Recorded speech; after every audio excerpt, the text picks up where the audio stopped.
મારું નામ છે Bhavesh Tak, diamond worker union vice president.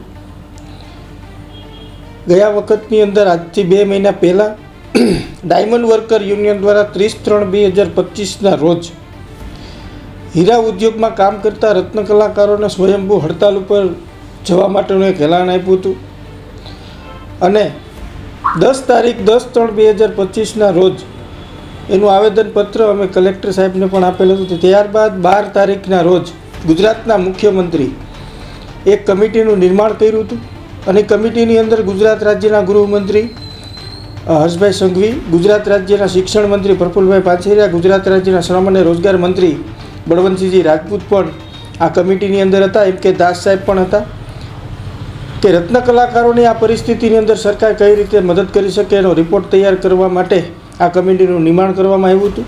પરંતુ આજે 2 મહિના કરતાં વધારે સમય થયો છે ત્યારે ગુજરાતના મુખ્યમંત્રીએ જે તે સમયે કમિટી બનાવી ત્યારે એને 2 દિવસની અંદર એક્શન પ્લાન ઘડવાની વાત કરી હતી.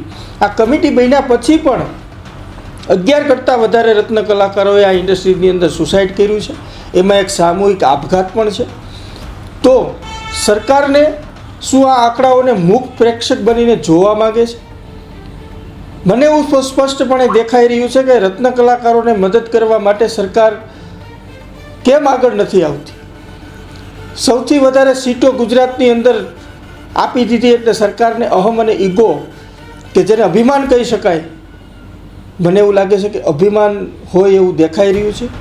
રત્ન કલાકારો આત્મહત્યા કરી રહ્યા છે, એનો પગાર વધી રહ્યો, મોંઘવારી પ્રમાણે જે રત્ન કલાકારોને સન્માનજનક રોજગારી મળવી જોઈએ રોજગારી મળી નથી રહી, એનો પગાર વધી નથી રહ્યો, ત્યારે પરિવારો વિખાઈ રહ્યા છે.